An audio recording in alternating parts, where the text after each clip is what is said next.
Ladies and gentlemen, welcome back to the Persona 5 commentary. We are exploring Kamoshida's palace again. Still 420! On my first playthrough, I had to go back to the real world like twice before I got to the end of this dungeon, so it actually took me 3 days to get through the first dungeon, plus the boss night. Were you making potato salad while you were doing it? What? Took us 3 days to make that potato salad. 3 days! 3 days! I don't even like potato salad. Ugh. I probably just pissed off some die-hard potato salad enthusiasts by saying that. Like me? I don't know what it is about potato salad, and I don't like coleslaw either. Yeah, I'm not a fan of coleslaw either. I prefer potato salad over coleslaw. We noticed. Now,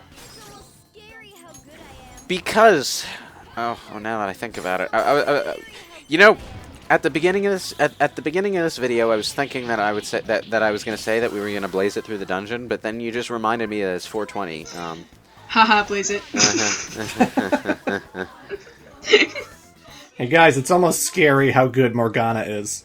Now, I think Agathion is one of the ones that you do want to ask for items on occasion, if you're trying to get through this dungeon in one day. Only $1.30. Cheapskate. I think Agathion gives you soul drops if you ask for items. Not necessarily all the time, but I think they're one of the items that he can give you. And soul drops restore your SP, so that would be pretty vital for a one-day run on a fresh playthrough. Yay! We are officially Cloud Strife. For some reason, level 7 is, or close enough to level 7 that you're there at the end of your first battle, is where a lot of JRPGs start their characters when they want to portray that character as being already kind of experienced in battle. It's just like the benchmark level. Show me your true form. But it'd usually be 5 because Pokemon always starts you at level 5. Oh yeah, you're right. Well, it starts your starter Pokemon out at level 5. The other Pokemon that you get around the same area are mostly just like level 2. 2 or 3. Or one in recent generations. Huh. They lowered it? Interesting. Yeah. I mean, But I mean, like, it doesn't make that much big a difference. on the other hand, like, why even have a level 1 programmed into the game if nothing in the game is level 1? That was added later for the whole baby Pokemon thing. Oh, yeah. But yeah, there was no point to ever having a level 1 in the original Gen 1 because no Pokemon could ever be it. Woo! I just murdered 3 demons and got $4. Yay! Anyway, Carmen has learned the Dormina spell. Status ailments. In Atlas RPGs are your best friend. I recommend using them. The opposite of some Final Fantasies out there. Oh yeah. Yeah, Atlas is really good about making their status ailments and buff spells really important to the strategy of the games. In the Persona series, buffs and stuff tend to be fairly simplified compared to mainline Shin Megami Tensei. Like, I think the way buffs work in Nocturne is that you repeatedly cast the same buff on your characters in order to gradually raise that particular stat. So, like, and enemies will do the same thing. Like, I think Matador, Matador is the boss in Nocturne that you know, teaches you that the game really means business and kicks your ass about 5 or 6 times before you manage to beat him the first time you play the game. So, and one of the things I think he does is that he very massively increases his agility over time. So you kind of have to answer that with your own buffs and debuffs in turn, and it's one of those things where the head-on direct approach to fighting him will probably get you killed unless you grind it up a lot. Okay. But in Persona, the buff spells are basically on-off switches. You either have a buff to a particular stat, or you don't. And you can use the buffs to cancel out the debuffs, and the debuffs to cancel out the buffs, that kind of thing. Which is good, because ultimately you don't want to turn into sometimes how Pokemon can, where oh, I'm going to use Leer to lower your defense. You're going to use Hone Claws to off your attack, and just do that over and over. Well, you know, it's fine for the mainline Shin Megami Tensei games to be really meticulous because, you know, there's a lot of factors to consider in that series. But when it comes to Persona, the battle system does best when it's snappy and simple. And Persona 5 does that element extremely well, even as far as battle animations go. Ooh, where did this guy come from? Yeah, sometimes enemies will spawn in behind you as you do things in the dungeon, and I completely forgot about it and almost walked face first into this soldier. But yeah, even as far as battle animations go, this game is a lot snappier than 3 and 4. One of the things that I really like is the way Persona summoning is handled. As we just saw, it summons the Persona as the menu opens, and then you cast the spell when you select it.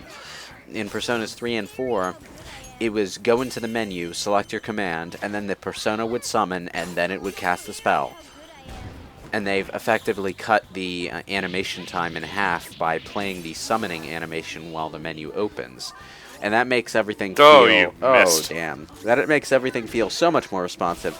And that allows me to segue into something else Persona 3 did that Persona 4 didn't, and Persona 5 continues the tradition of not doing. When you attacked with a weapon in Persona 3, and you missed, you'd fall flat on your ass. And you would sit there, and you would be vulnerable for a little while. And I think it would result in you missing your next turn as well. Yeah. So that wasn't fun, and it had the effect of teaching me to never use my physical attack weapons at all. A habit that persisted until I played through more of Persona 4 and realized that it wasn't as big of a risk there. And Persona 5 does not have that mechanic at all. So I guess you could say it's Super Bash Brothers Melee instead of Brawl? I don't know. I think the mechanic was there in Persona 3 because everyone had a fatigue meter, and if you spent too much time in the dungeon, everyone would get tired, and then their accuracy would go to shit. So, like, if you would try to attack people, you would miss a lot more often, and that cost you a lot of turns because, you know, these characters are tired. Maybe you should fight on another day, heroes. I can see why they removed it for 4 and 5, because they don't really have the fatigue meter anymore, but in 3, it's interesting. They don't even have the fatigue meter in Persona 3 Portable, though. And it still has that falling down mechanic. No, what happens in Persona 3 Portable is you can fight as long as you want during a specific night, and you'll only get tired after that night is over. So, they also added something to the start of Tartarus that you can go to pay to heal your SP and stuff. So, actually spending time in Tartarus is not as big of a problem. I mean, with Tartarus, it was like, if your characters weren't tired, your SP refilled automatically, at least in the PlayStation 2 games, not portable, but if your characters weren't tired, if you went to the main lobby, your SP refilled. That was actually a really cool thing. Yeah. So, like, if you knew you were about to get tired, you could warp to the main room, everyone's SP would be back, and they wouldn't leave because they're not tired. They'll leave automatically if they're tired, but that was one way to stay in the dungeons a little bit longer, you know. Huh, I didn't know that. Huh. Yeah, just if they're not tired, go to the main room, their SP comes back. The reason I'm sneaking around the tables here is that if you just blunder through the room like a dumbass, an enemy will spawn in the middle of the room and probably ambush you. But apparently it only triggers if you step on certain spots on the floor. Huh. Anyway, yeah, there are 3 books that you need to collect around here. And if you don't collect them, you'll have to run back and get them, so, eh. Focus! That was an excellent dodge roll, Kurusu, but where were you going? Gotta look stylish. Whoop! This game's all about style. I avoided it. And he's just sort of disappeared. He's just twitching all over the place now. Hey, I've got a suggestion for a new code name, Kurusu. Instead of Joker, let's call you White Rabbit. Let's call you Gin, and you keep teleporting all over the place like 5 feet in different directions. Anyway, yeah, now that we've got the 3 books, the King Book, Queen Book, and Slave Book, we gotta find a place to put them. This is a very basic puzzle. Really, you just got to use some common sense about your knowledge of Kamoshida and figure out which slots in the library these books go on based on the books around them. Treasure chest spotted. Must be something good inside. And yeah, we have ourselves another locked treasure chest. Or is this the first locked treasure chest? No, we've got a locked one earlier. Yeah. There's a fixed number of locked treasure chests in the palace dungeons. There are 4 in this one, so you only need 4 lockpicks going in. I recommend still making more lockpicks if you can, because once you go to Mementos, you're going to need Lord knows how many. The Mementos dungeon floors are all procedurally generated, and that means the random treasure chests are also random. So you can't just go to the one you know that has this thing you want and get that only. Yeah, if you leave a floor without opening a locked treasure chest, that particular locked chest is gone forever. But not the case in the palaces. You just need to note down where all the treasure chests are, which the map helpfully does for you. So if you don't have enough lockpicks to get all the chests on your first pass through, you can make more lockpicks the night before the boss, and quickly run around the dungeon picking up the locked treasure chests before you go confront the boss. Which is helpful, you know. But you got to be careful about running around the dungeon on that last night, because when you go to fight the boss, the alert meter is stuck at permanent 99%, so you won't be able to make full use of your ambushes anymore. Yeah, Morgana's played Resident Evil. Well then. Or, you know, just seen any movie with a castle in it. Oh. The books on this shelf seem familiar. Yeah, these books have the names of the volleyball team members, and they're all boys. So this is where the slave book goes in. Ryuji Sakamoto, the Vulgar Ape. Okay. So what have we learned today? Kamoshida is bad at name calling. Kamoshida is a scum. And bad at name calling. Hey, maybe something will change if we put it on a shelf. Ans watch movies with castles in them, too. Or she's a fan of Resident Evil building design. Okay. And yeah, if you ever lose track of where the books are, you can use your third eye. I was thinking that maybe there was something that would happen if I checked the globe, but apparently not. Titles don't have any rhyme or reason to them. Oh, this book has Shiho's name in the title. So he's got... Wait, books on all of them? Huh. The Charming Doll. Better or worse than Vulgar Ape? Okay, and this one's where you put the Queen book. And the next one is going to be all about Kamoshida. And that's where you put The the... History of Kamoshida. Such heroism. Kamoshida's Law. Yeah, and this is where you put the King book. See, pretty easy puzzle. In fact, I hesitate to call it a puzzle. But it does open up to one of the most gut-punching parts of the dungeon. Let's take a look inside. Bet there's lots of goodies inside. Oh god, he's got his shrine. A shrine with torture devices in it. And pictures. Pictures of Shiho all over the wall. Ugh. So yeah, we wandered into the part of the castle that represents Kamoshida's secret whatevers, and it's not... I can't even joke about it. Okay. Anyway, you don't need to hang around here for very long, thankfully. You just need to turn left and boom, there's the second part of the map. Hooray. Somewhere. Yeah, this is one room that they actually do let you look around, though, unlike that other one. And if you actually look around, there's some pretty disturbing stuff in here. Like directly to our right at this moment is a wooden horse. And if anyone knows what that is, it's not a very pleasant thing.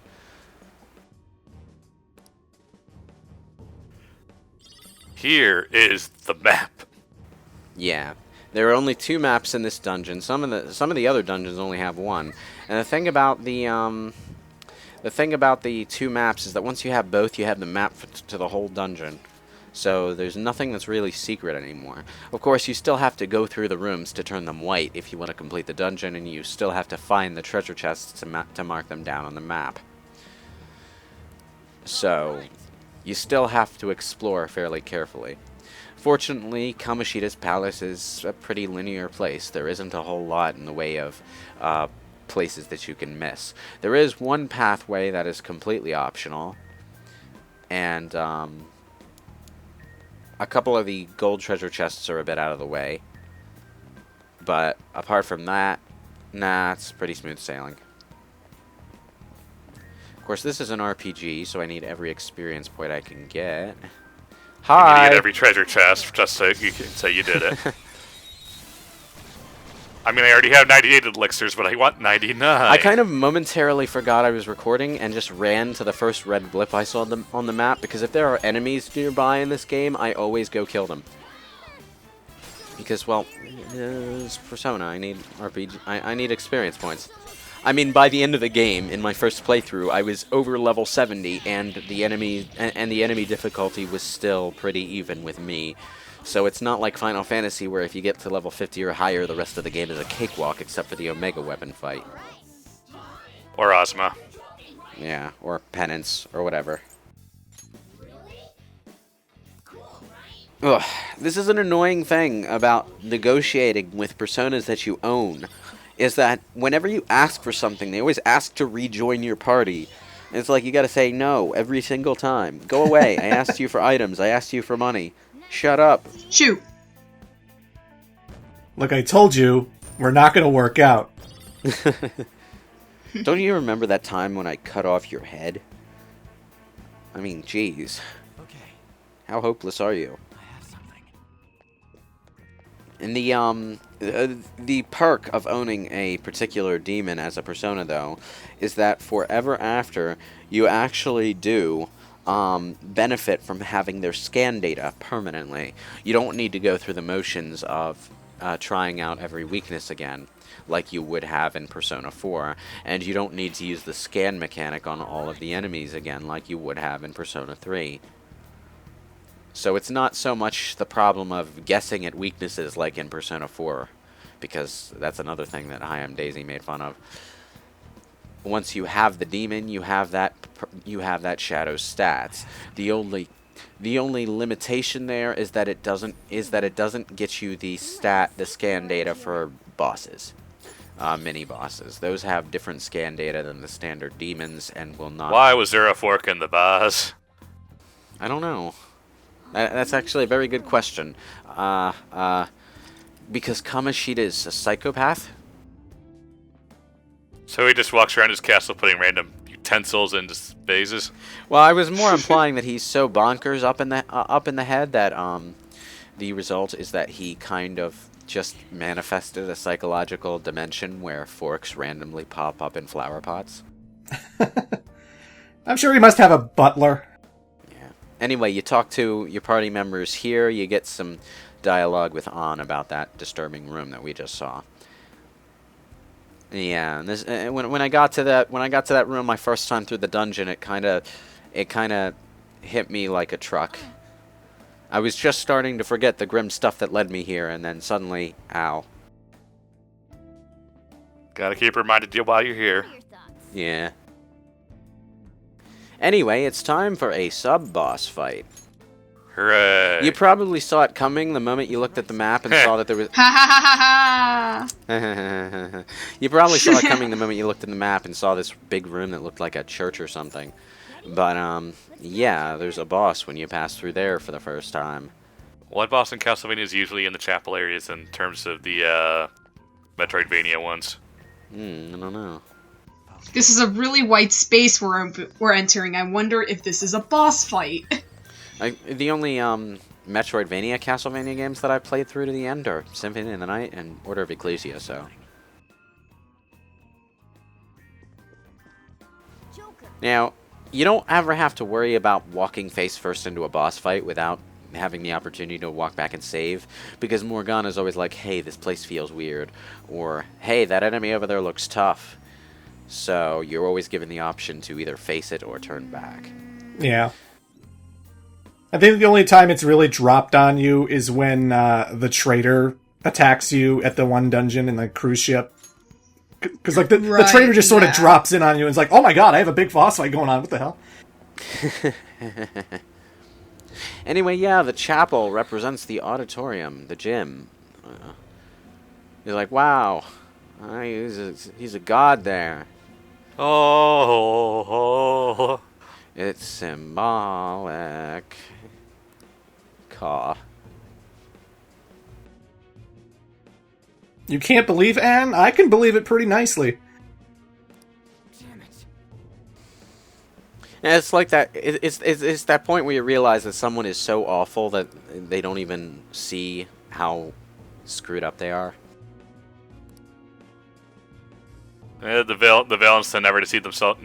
Tend to never see themselves as villains. They always see themselves as the hero. Yeah. Anyway, Guard Captain is back, and he's got another boss form for us. This is like the only palace where we get this recurring character of the Guard Captain who keeps popping up as different boss monsters. We have to fight Archangel. Which Archangel? Not important. Just Archangel. Is he from Fire Emblem? He has no feet. He's got feet, they're just hanging down. The feet tend to be surrounded by shadow clouds in this game, so they're a little tough to see, but they're there, you can see them. Although he was designed by Kaneko, so I wouldn't count on those feet being anatomically correct. Trying to do something. It's important to guard if you think you're in danger. Anyway, Archangel is a bit difficult, especially on hard mode, but, you know, we shouldn't have too much trouble. So, let's go for it. Woo. Is that you being sarcastic? Maybe. Guess we shall see. We shall. But it's always important to guard in Persona, because if you don't want status effects like poison and stuff, guard actually negates that. Yeah, guard does two things apart from lowering damage. If an enemy strikes at your weakness, it will lower the damage and prevent you from being knocked down, which prevents them from getting a one more. It will also prevent you from taking any kind of status ailment if one is hit. Oh god, I defended and lost most of my health. Goodness. Now, you saw I switched to Izanagi there. I wasn't actually planning on using his skills to break the game, but my Izanagi nullifies physical skills, so I was kind of just turtling up. Because I know Archangel uses a lot of heavy-hitting physical skills, so I didn't want my main character to die.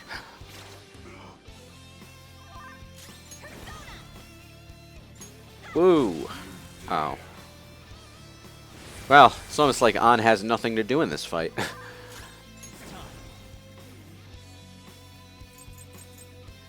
Anyway, because I have, you know, personas with endgame skills, I can do stuff like this in the first dungeon and just buff up my entire party's defense. Hooray.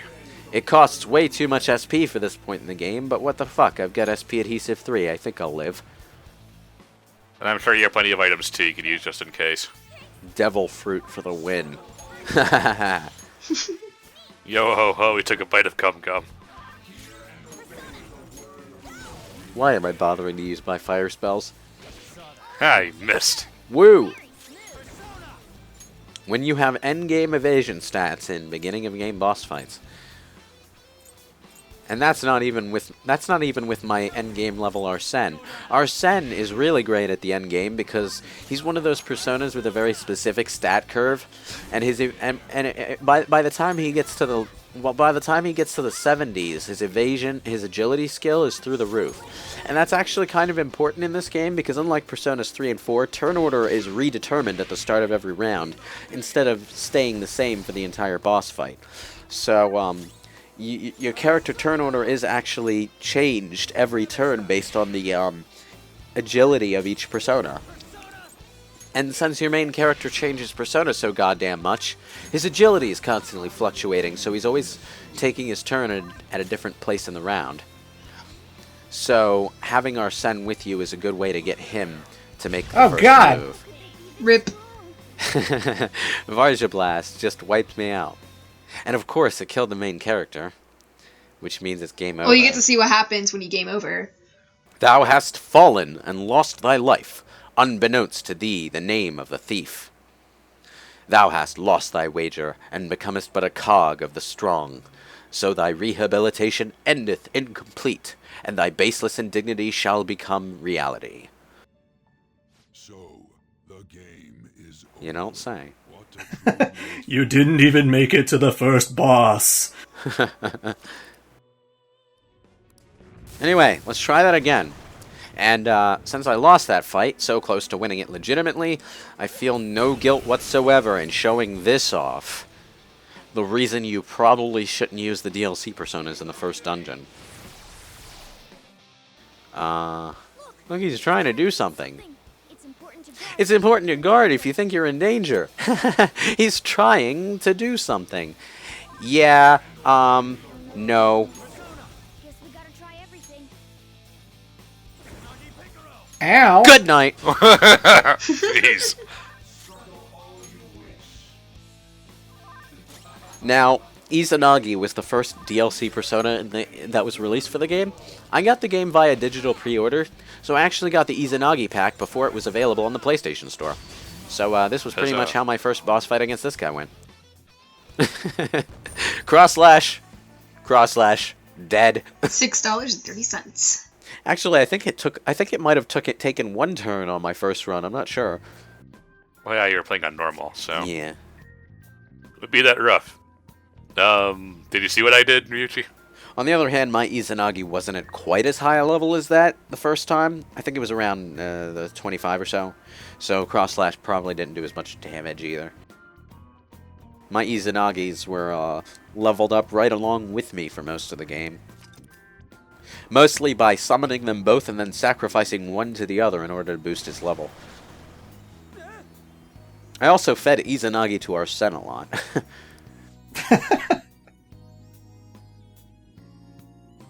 Okay, so as soon as this boss ends, all these random enemies pop up, so you gotta run into cover real quick. Let's get it right. Now, I almost ambushed this guy right away, but then I remembered, oh yeah, I wasted half my health on those cross slashes, and Ryuji took a beating. Let's heal that first. Woo! Alright. This is also where this guy starts popping up. Barith. This is the enemy I was talking about, not Eligor. Barith. These guys hit like fucking trucks. And for a little while I'm going to fumble with these guys. But there is a good and very safe way to beat them. Not only are they weak to ice, sleep is actually really effective on them.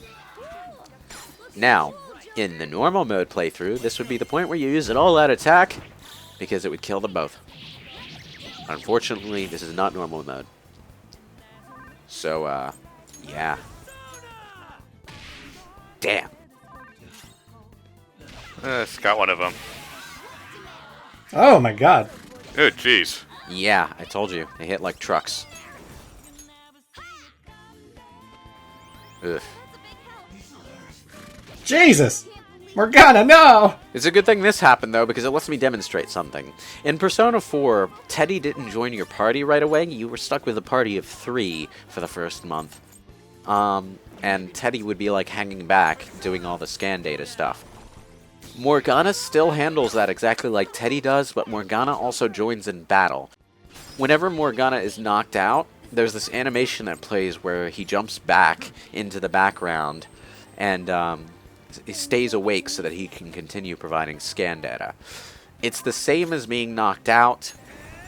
It's just something that happens for that allows the game to acknowledge that Morgana is still giving you the scan messages. Would have been interesting if, like, they stopped giving you scan messages, though. No, it would have been interesting, but also would have been annoying. I can see why they didn't do that. Morgana could be the Slippy Toad of our group.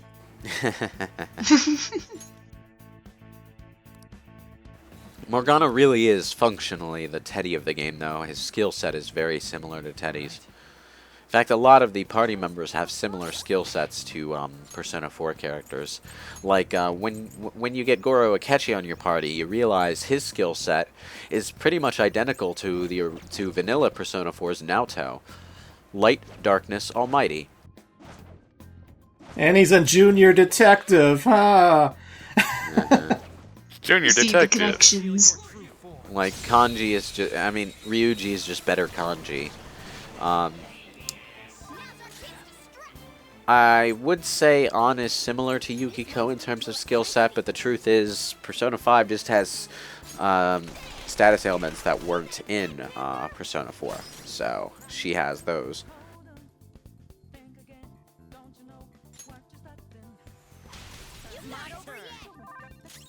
Same enemies we've been fighting this entire time. Yep.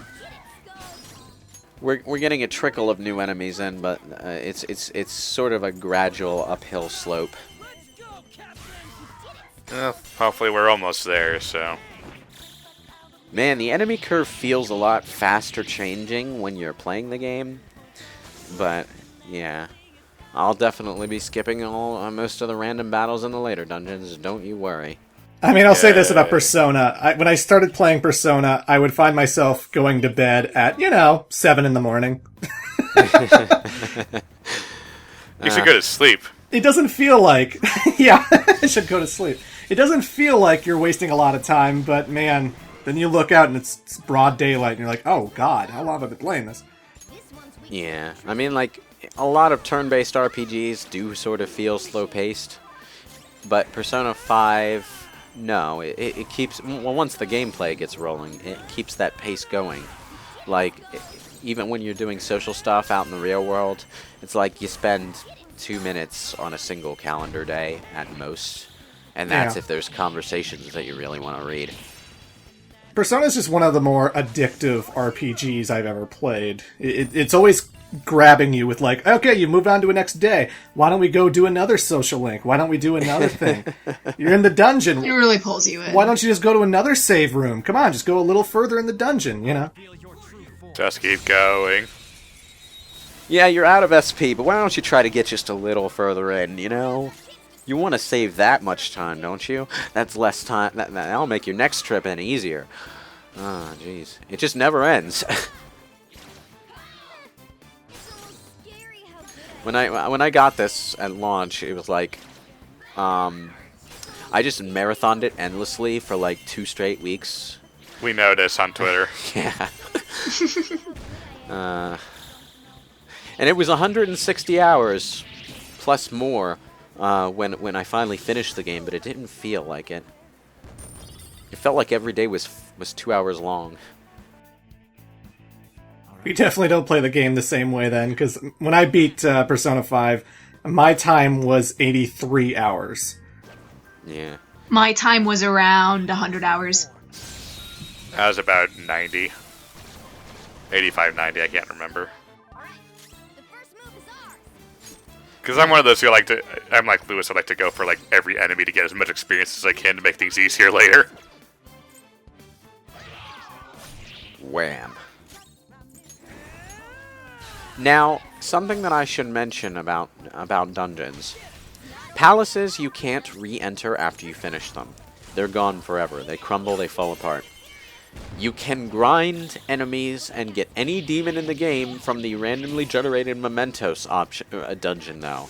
Because every floor of Mementos, when it unlocks, every section of Mementos contains all of the random enemies that were running around in the dungeon you just finished to unlock it. So, that's not a worry. However, you do have to get all of the locked treasure chests before the dungeon crumbles, or you lose those chests for good. Yep. So, keep that in mind. Also, and this is something that a lot of people have tripped over for some reason, because I guess I'm the only person in this fucking planet who reads the manuals, is, you have to finish the dungeon, you have to get to the treasure, with at least 2 days left on your deadline. Because the next day, because you have to spend 1 day sending the calling card, and then the day after that is going to be the boss fight. So, yeah. Some people have had to go back in time a week because of that. Grimy gear. Ugh. We found a treasure chest with some dirty clothes in it. Take it to the laundromat. Yeah. Now With here's the Persona thing. Oh, Go ahead. I'm going to go into a big thing. You can go Oh, ahead. okay. Yeah, I was just going to explain the laundry. The laundromat. You can go to the laundromat and spend a time slot at night to clean your laundry. Or a time slot during the day. I think you can do it during the day too, but why the hell would you? The thing is, you can do a maximum of 4 laundry items in one time slot. So in order to minimize the amount of time you waste on laundry, you actually want to wait until you have at least 4 items to wash before doing it. You can also get Kawakami to do laundry for you without wasting a time slot. So that's a helpful thing. Laundry always turns into gear that's appropriate to the part of the game you got the laundry item from. So it is actually fairly useful to do the laundry, and the actual process of doing the laundry is pretty cheap. But that time slot thing, man. You just don't want to waste time slots on something like that. Especially when you don't know what you're getting. No. That's why Kawakami's a saint. Gotta get her maxed out right away. Yeah. But I was just saying, actually I forgot what I was saying. Damn it. No, wait, I got it. I usually never had to worry about the calling card because I always solved the dungeons as quickly as I could. And I've done this with both Persona 4 and 5. I know sometimes they like to say it's a good idea to hold it off. Like, I know Margaret said something like that in Persona 4 to, hold it off. You can save it till the very last minute to solve the dungeon or whatever. And I just never found the point in that. I found, like, social links open up after you clear out a dungeon, because then people are free to, like, talk to you some more and stuff. Yeah. And I've always just cleared it as soon as possible. I never waited until the last minute. That's what I did as well, so I could have more time to build up social links or do whatever. Yeah, like sometimes your party members don't really want to hang out with you until the dungeon is done. Which is especially true in Persona 4. But I just never understood this mentality where players don't... Like players with a deadline leave the dungeon until the last minute. Why would you do that when you don't know how long it's going to take to finish in the first place? Like, I can't think of any benefit or any perk that saving the dungeon till the last minute would give you. I don't know why anyone would want to do that. Nope. But I see comments every so often complaining about this, and it's a legitimate complaint to a point. But at the same time, I saw someone saying, "Oh, I'm so done with this game. The dungeon deadline tripped them up." And I'm like, why did you run into the deadline in the first place? Get good at time management. There's a treasure chest. Yeah, I've never ever worried about that. I mean, I can sort of see someone getting to the end of the dungeon halfway through their deadline, running into that extra day they have to spend, and they're like, "Oh, it's a good thing I didn't leave that till the last minute, because that's kind of bullshit." But someone actually running into the deadline and having to start back a week earlier because of it kind of baffles me. Yeah.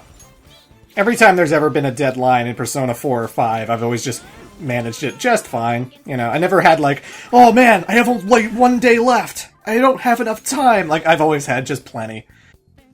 Okay, I never ran into this scenario, but when you go back a week, if you don't meet the deadline, do you keep, like, all... I guess I should say, like... Do you keep, like, all the levels you leveled up? Oh, experience, yeah. I think what the game does is it saves the state of your progress at that particular day and reverts you back to it. So I don't think you keep anything now. The Persona series has always had this you can go back a certain amount of time if you get stuck sort of mechanic. Or at least it has since Persona 4. I don't think Persona 3 had it because Persona 3 didn't really have a deadline system. Yeah, so 3 was you fought something and either you died and got a game over, or you just kept going. Yeah, like I think the only deadline of sorts is that at the end of the game you have to get to the top of Tartarus before New Year's.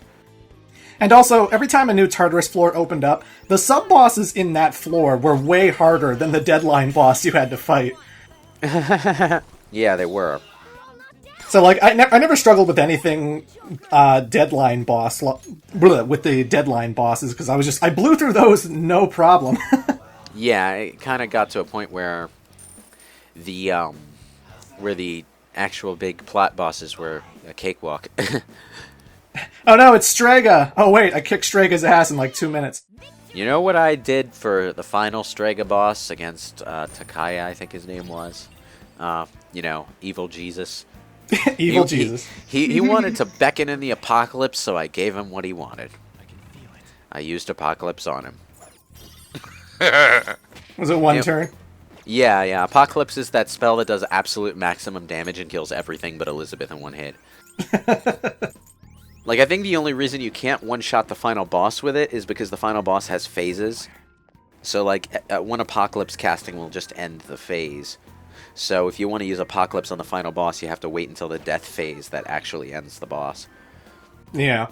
I'll reveal your true form. So if you're looking for a Persona game to get into on difficulty, I mean, Persona 5 has easy safety mode. Playing Persona 5 on safety mode is really, really easy, but Persona 3 was definitely an easier game, even on normal mode, compared to 4 and 5. Yeah. Definitely.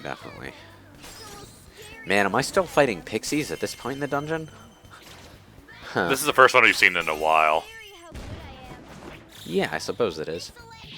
I think the point where the enemy variety starts to lean toward the stronger monsters in every battle is when you get up to the tower entrance, because then the enemies start getting obnoxious. And by obnoxious, I mean Bareth. Bareth everywhere. Okay. Ugh. Then you start running into Succubus, which isn't so bad. I can see it. Another holy helmet.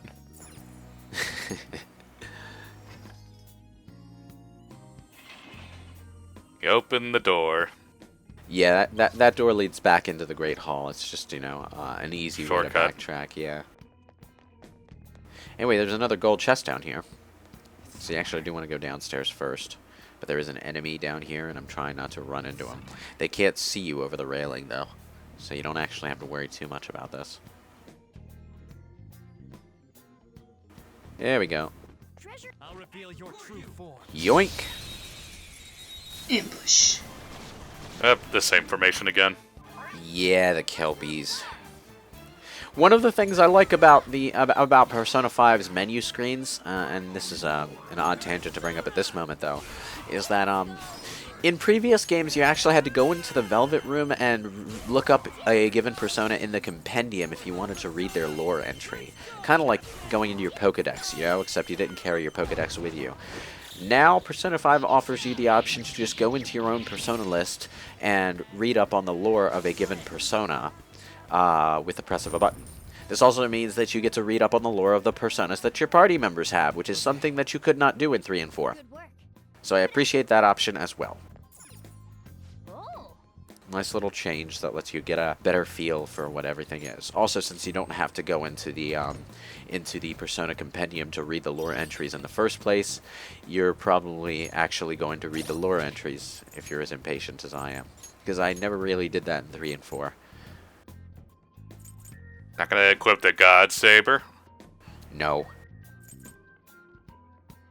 Anyway, got ourselves a new sword for Morgana. This is why it is actually very, very worth it to go get the locked chests whenever you can, because you'll usually find better equipment than what is available in stores. If you know ahead of time which chests have which items, you also know ahead of time which characters not to buy weapons for. Fortunately, I don't really play with guides like that, so sometimes I just buy stuff I don't need, and then curse myself for it later.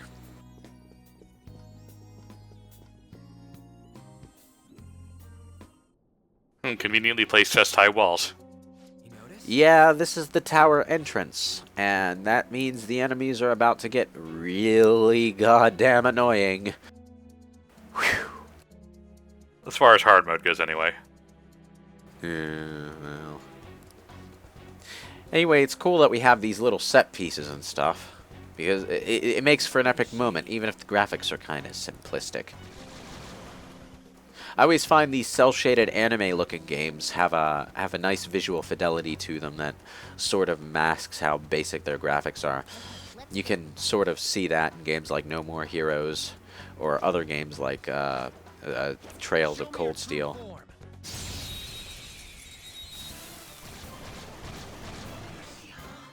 Oh boy, 2 of these guys plus pixies.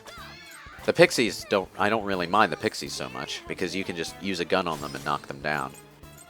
Unfortunately, guns are the only thing that you can't restock without going to the real world, so you gotta watch your ammunition there. I mean, you usually have enough ammunition to get through a dungeon if you're using your guns wisely. But if you're not using your guns wisely, you're gonna run out of them real quick. Use bombs wisely. So I mostly reserve the guns for enemies that are weak to guns, because one shot knocks them down. Yeah. The only exception to that is probably Ryuji. Ryuji doesn't have all that many shots, and his damage output with a shotgun is pretty impressive. Ugh, damn it. I hate Bareth. It gets so many goddamn attacks per battle. And when it gets a one more, it's even worse. Thank you, Dr. Takemi. I can't believe there's actually a medicine in this world called Revividrin, though. I got lucky there and shocked the enemy. The thing about shocking an enemy is that basically anything that hits them, including physical attacks, will score technical damage. But if you hit them with a weapon attack while they're shocked, the shock transfers to you. So be careful with that. Oh, that was hairy. Anyway, this area, this particular room, is the biggest headache in the dungeon because it is full of glowing red Bareth groups. Every enemy group in this area, as you can see from that red glow, is an elite group with a big group of enemies in it. And they've all got Bareth. And you're going to take on all of them, aren't you? Well, yeah. Why wouldn't I? There's also, in the corner over here, this ripple on the floor. Careful with that. It's another enemy group that's just hiding for some reason. I think it's a trap. I never knew that. Yeah. Well, it's something to fight if you need some extra experience, but...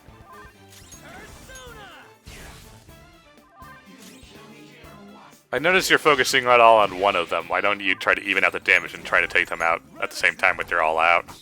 Because I'm just trying to get it to a point where I can take one of them out with an all-out attack.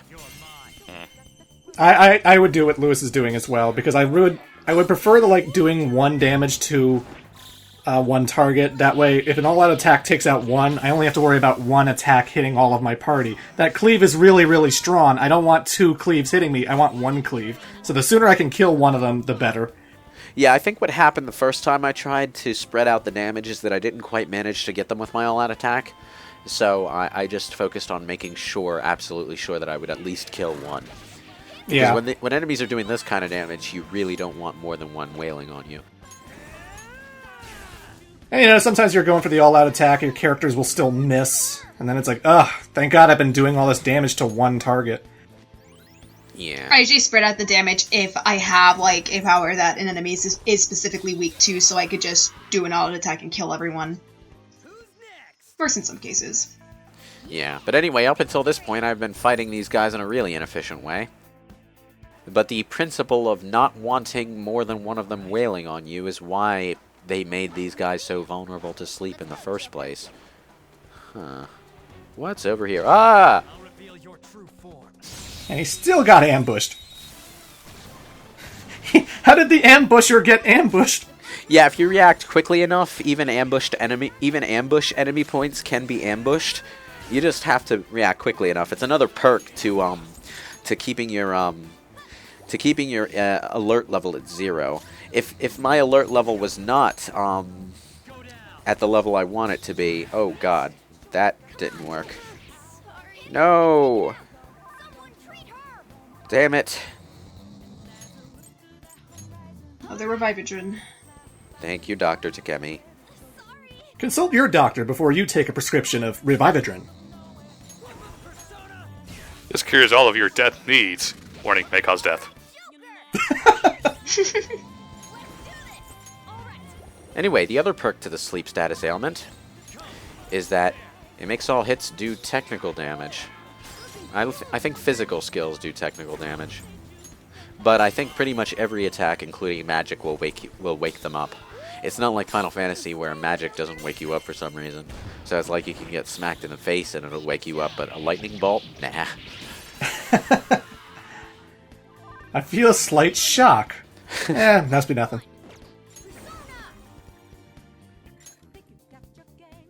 But yeah, this is the point. This is the point where, while I was playing the game, I realized that sleep is really useful against these goddamn things. Oh god damn it! Yeah, kill them fast. Do you ever wish the Persona series would drop the whole "if the leader dies, game over" mechanic? Every time. I wish that every Yeah. time. God damn, my party has Revivadrin. They can use it on me. But without their leader, they're useless. Oh hey, I managed to knock it down. Hey Bareth. How's it hanging? Got any lunch money? There's something very satisfying about beating up an enemy that's been giving you so much trouble and then, you know, holding them up for $4. Not even enough for the hoagie. The money belonged to his late wife. They all belong to their late wives. Yeah, that's some of that stock generic dialogue coming out. Whew. Anyway, now that I know Bareth's Achilles heel, I can actually get through this area with relatively little pain. With relative ease. I'll reveal your true form. 2 more to go! And we're gonna watch every single one of them, aren't we? Fortunately, this tower afterward is the last part of the dungeon, and it's also the part that I wind up cutting a fair bit out of because it's quite backtracky. Sleep. This is a part of the game where Arsene is pretty useful if you manage to hold on to him and level him up, because he has Dream Needle, which gives you another spell that you can use to inflict sleep on people with. But Dream Needle is also a physical attack, see? So. Ouch. Ow.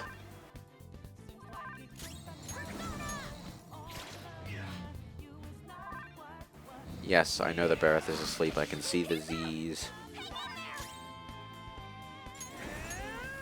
Good night. Heal. Heal. Yeah. Except, I don't really need to since Akira is next, so I can just use the weak spell. Use the technical damage to get some of its health down. Money! We've got to have Do it. you have it? Etc. Meme. only $2. Oh, 260. We took it from his late wife. Here comes the money. Here comes the money. Money, money, money. Probably buy a tube of Pringles with it. It's a step forward. It would also be great if a level up healed you. You fight for your friends, I fight for Pringles. Okay. Alright. Where's the last one? Enemy? There was one more, wasn't there?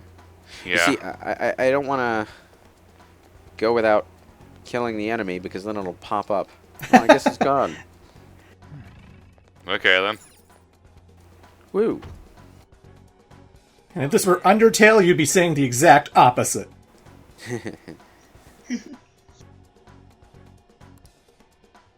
Focus. First off, stealing stuff. Another Another holy holy helmet. helmet. Where's the holy hand grenade? If only. Now, while the junk treasures are basically worthless, every dungeon has its own set of unique items for junk treasures. I can feel it.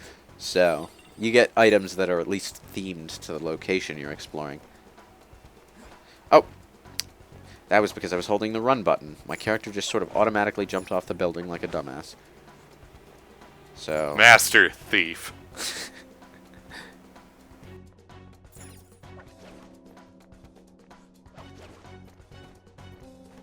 I do like these little sequences where you're allowed to jump around on a rooftop or whatever. They're not challenging in the slightest, but they do serve to break up some of the dungeon crawling. I have something. I have something. Nope, don't jump down. You'd have to walk all the way around again. Yeah.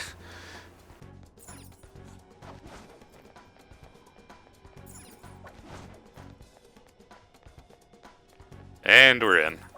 Also, that whole sequence saves you the trouble of actually climbing the tower. Yay. As far as I'm concerned, that can only be a good thing. I have something. Yeah, third eye can also be used to determine where you can climb in a level. Not all climb points are vital, some are just areas that you can go to get out of the way of enemies. The tower is the most surreal place in this dungeon because the floor is all screwed up.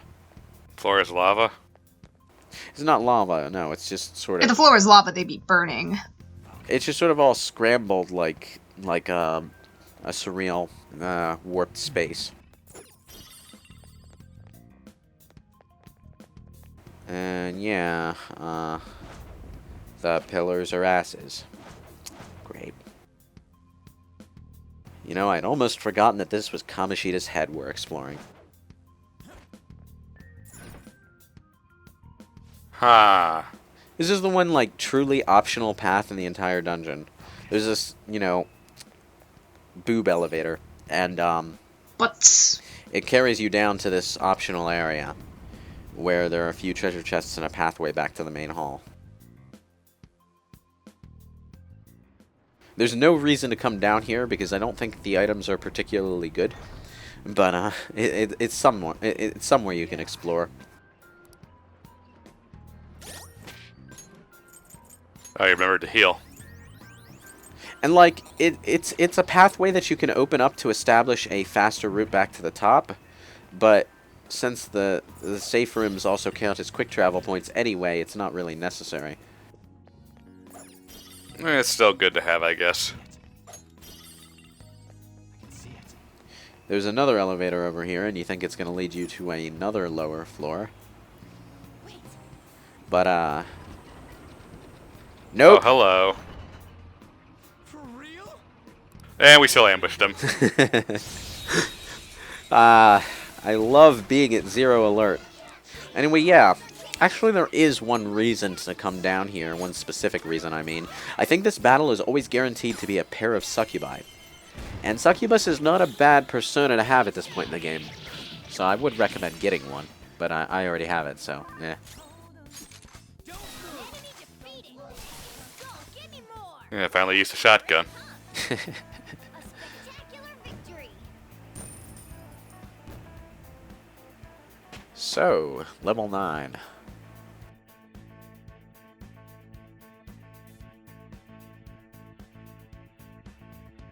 All right. Man, that was easy. Yeah, the elevator has a treasure chest on it. You can't actually ride this one down. It's got a bead in it, which is a good healing item. Worth picking up, I guess. It's somewhere. I can feel it. Ew. don't you want that hanging in your room? Anyway, as you might expect, the painting is in fact a secret passage. Take a Sharpie and draw a mustache on it. Hey, you remember that painting? You remember the painting of Kamoshida that she said looked cool? Whoop. Mustache. Whenever you pass through, the painting reverses itself, so you get to see the disgusting painting in the Great Hall instead of the cool-looking one of Warrior Kamoshida. Notice? Anyway, from here you can open up the doorways up into the second tier of the Great Hall. And Not that you need to at this point, but yeah, not that you need to. Like you can open up these gratings and get quicker access to those areas again because this is the Great Hall. It's basically the beginning of the dungeon. These doors are locked, so This door won't open.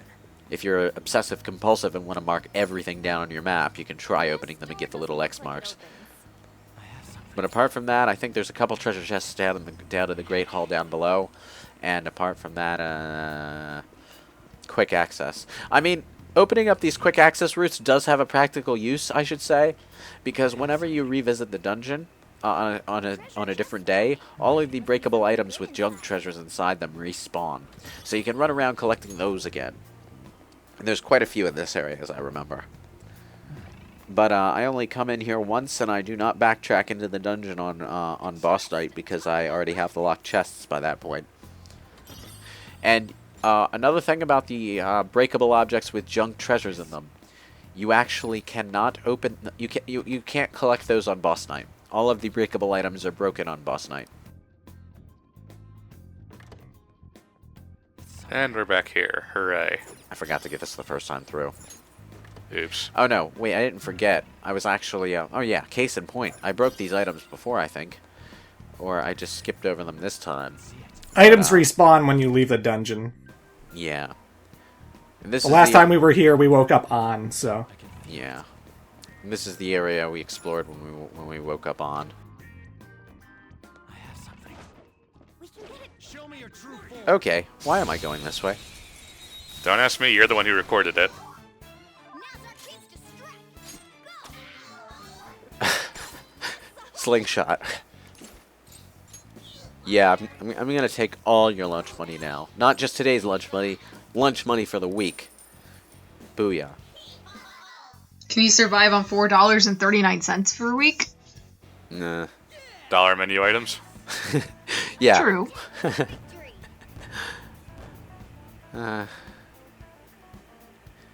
You kids and your McPicks. Anyway. Back the way I came.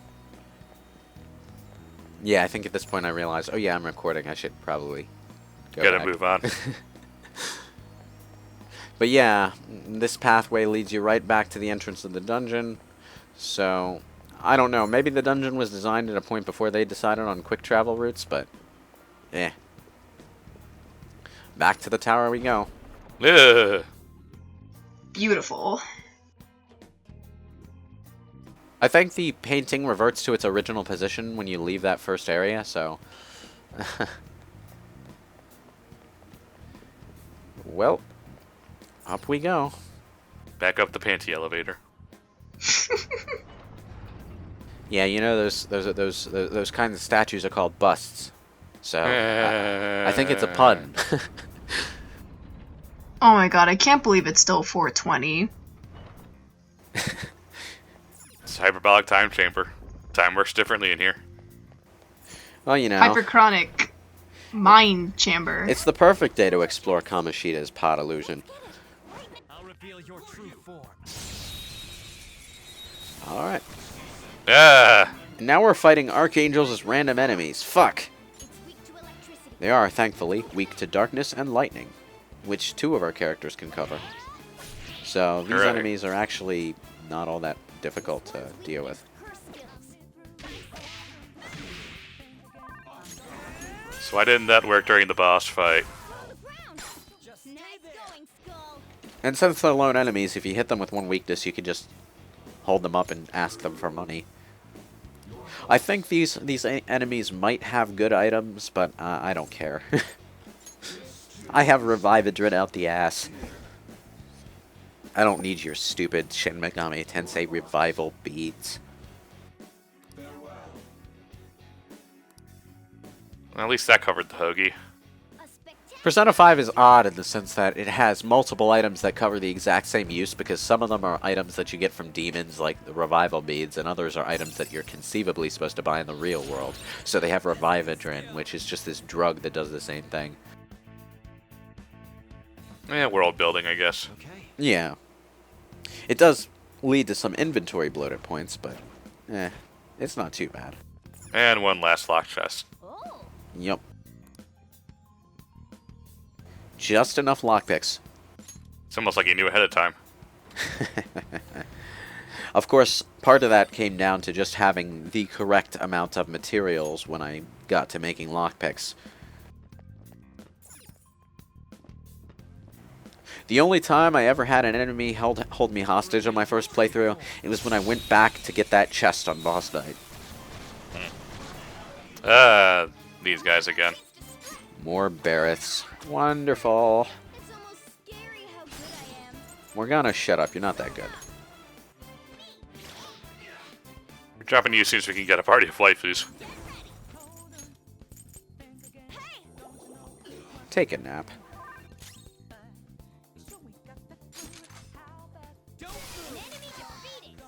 At this point, I was like, alright, I'm almost at the end of the dungeon. I need to start using Ryuji's gun ammo.